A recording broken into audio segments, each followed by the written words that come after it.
Ние сме щастливи в България и сигурно не е случайно, че Шричен мой дойде.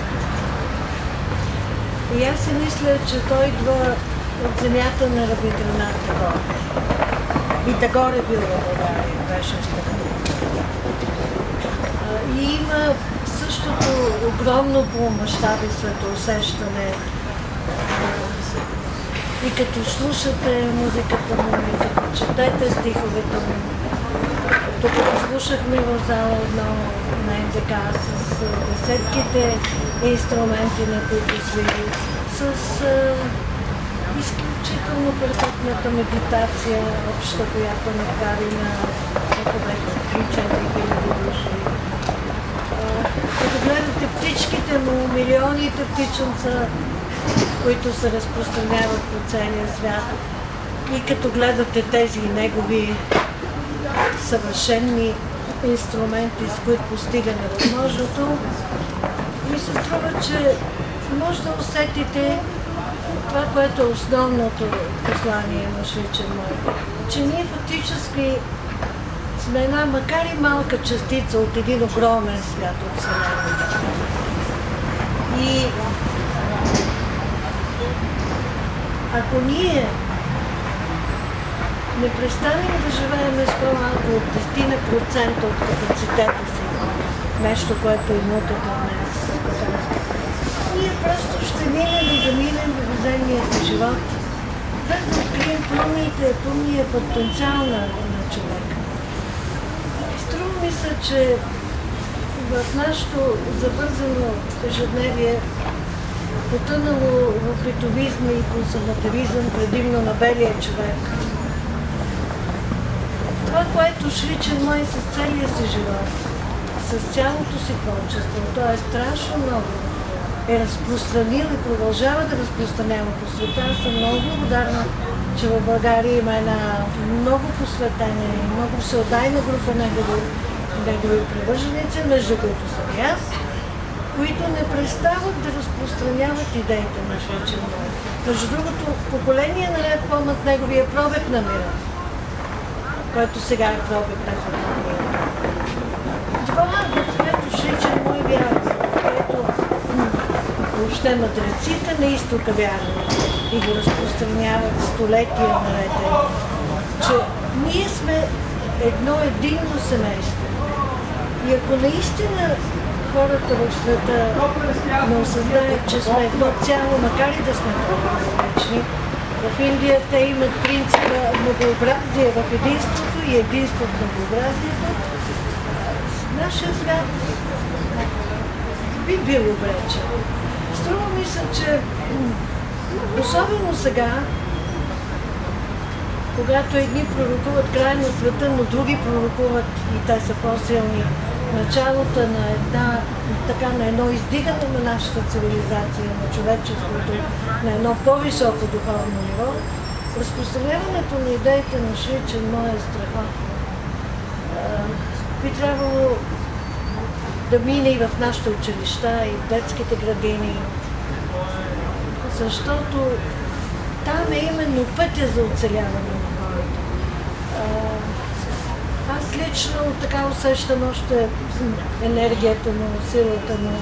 Сигурно усещате всичките тези неща, освен че показват нещо невероятно. Даже аз като разказвах на някакви колеги, те викат, не, това не е възможно. Как така ще бъде Нелсън Мандела, как така и така нататък. Но дори сега и науката показва, че силата на мисълта е материална.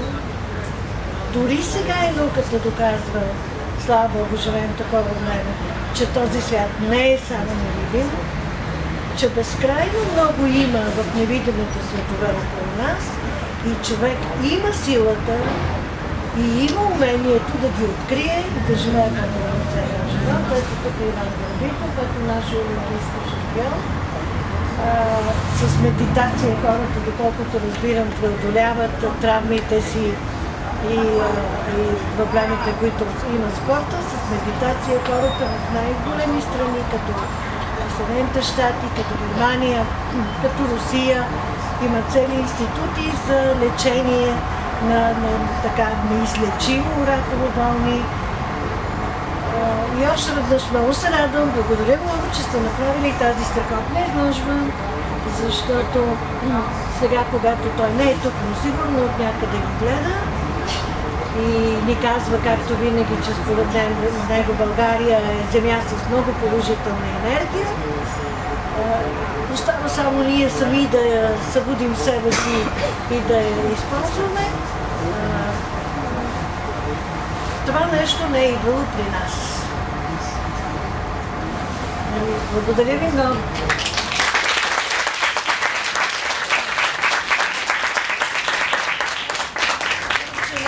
Втория къл на българина от Господ. Не е никак случайно, че и той е бил тук, и Рабиндранат Тагор е бил тук, и не е никак случайно, че тази изложба идва и при нас, в деня, когато ние честваме 250 години от написането на история славена българска, в деня, в който празнуваме 290 години от раждането на Паисий Хилендарски, за да си припомним, че и на нашата земя са раждани такива посветени хора, такива будни умове, в това число и в миналия век, като Николай Райнов, Николай Лилиев, Борис Георгиев, художника, които много мислят, че е италиански, други индийски художник, но той е българин. Неговия портрет на Тагор обикаля света, като Гео Милев и така нататък, като Леля Ванга. Така че искрено се надявам, че такива неща ще събудат това, което таим в гените си.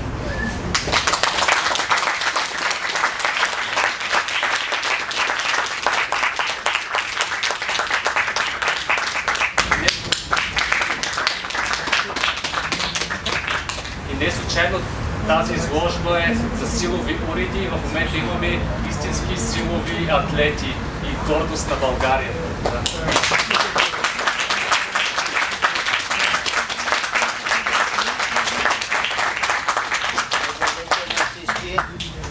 Благодаря за организация, която организираха да събираме всички наши българи, да вярват, че има в света такива силни мъже. И аз вярвам на него. Съжалявам, че не съм видял живо. Иначе методика е едно и също, както е методика на Карабитов. Щом човек да чувства вътрешен мир, да чувства всичко, че може да направи, ще стигне на целта. Както стигна с Ричен Мор и другите всички кардои, Мохамед Али и всички известни спортисти. Благодаря за покана и от тук нататък ще почнем да мислиме, че невъзможни неща няма. 52 години.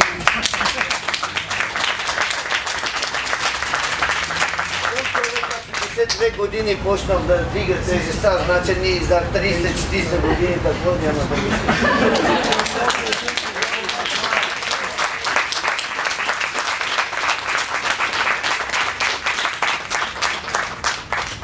Господин Иван Гарабитов, също представител на силовите атлети. Той е заслужен треньор по борба, има неколкократни кадри, които са световни, европейски шампиони, олимпийски шампиони и вице-шампиони по борба. Нека да дадем и неговата дума.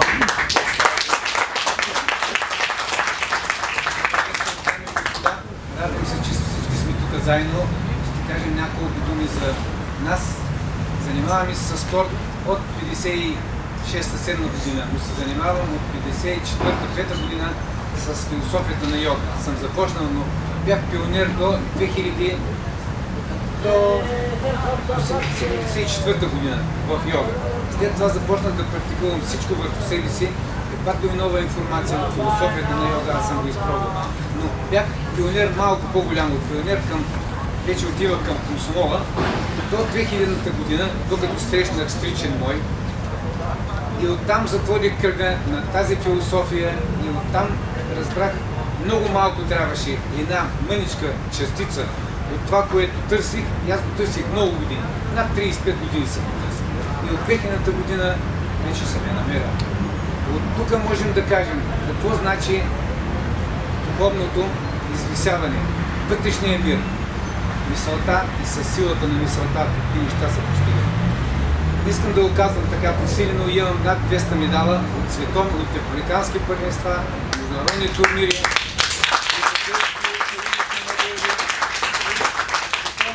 мъже и вице-олимпийски шампиони. Но до този момент, до преди 10 години, преди 2000 година, аз съм бил треньор в Ирак, на националния отбор на Ирак. Бил съм помощник треньор на националния отбор. И това го търсих много години. 2000 година вече го намерих. И сега можем да кажем спокойно, че чрез силата на мисълта, чрез духа се постигат невероятни резултати. Няма възраст, разберете го. Медитацията е ключа на входната врата на нашето вътрешно аз. Няма здрав дух, болно тяло. Нашето аз е тук. Значи духа и тялото, когато са в хармония, когато са в синхрон, ние постигаме това, което искаме. И искам да благодаря на Девашишо, че тази програма, която тази изложба, дето я търсим от много време и да я докараме, както беше в Европа, искахме да бъде и в България. Можем да кажем, че можем да постигнем това, което искаме, ако дадем нещо във вътрешното аз в себе си. Няма сила, която не може да ни няма сила, която може да ни попречи, ако ние искаме да правим нещо за себе си. Чрез медитацията, песните, музиката, която самата музика на Щичен мой, те възстановява, вдъхновява и поощрява. Всички тези успехи, които са постигнати на Щичен мой, на мен ми е ясно как са станали. И 86-та година искам на всички вас, но аз съм много пъти благодарил на Венцислав Евтимов, госпожата Даниела Кънева, знае кой е, той е един от основателите на йога в България. 86-та година ми донесе една снимка на Щичен мой. Казва, ела да видиш един наш духовен учител какво е постигнал. 3 тона и 240 кг с една ръка. Аз тази снимка я пригърнах в ръцете си и почнах да я разнасям. И да казвам на нашите колеги спортисти, световни, олимпийски шампиони по борба на тези вдигания на тежести. Много хора са бяха и с Абачиев сме говорили, с всички наши колеги треньори, Филип Певералчев. Им казвам, вижте за какво става въпрос, за каква методика става. Чрез духовното, какви резултати се постигат. Абе, Иване, това е невъзможно, ама така, ама така. Викам за вас, да, невъзможно е, но за мен е невъзможно и това е най-малкото, което да постигне. След това почна да вдига самолети, започна да вдига пожарни с екипажите и искаше да разнесе славата на тази методика по целия свят. Вече в България имаме. Който иска да става световен шампион, олимпийски шампион, защото тази олимпиада беше олимпиада на един малък провал. Може да се каже много универсал. Но тези хора, които искат да правят нещо, може да потърсят услугите на двукратния олимпийски шампион Армен Назарян, който е постигнал всички отличия в областта на спорта. Той е носител на световните купи на 3 пъти. 2 пъти е носител на световната купа за спортист номер 1 в света. Искам да ви благодаря за вниманието. Беше ми приятно, че бяхме заедно. Пробвайте, за да почувствате. Нищо друго няма. Искам, значи мога.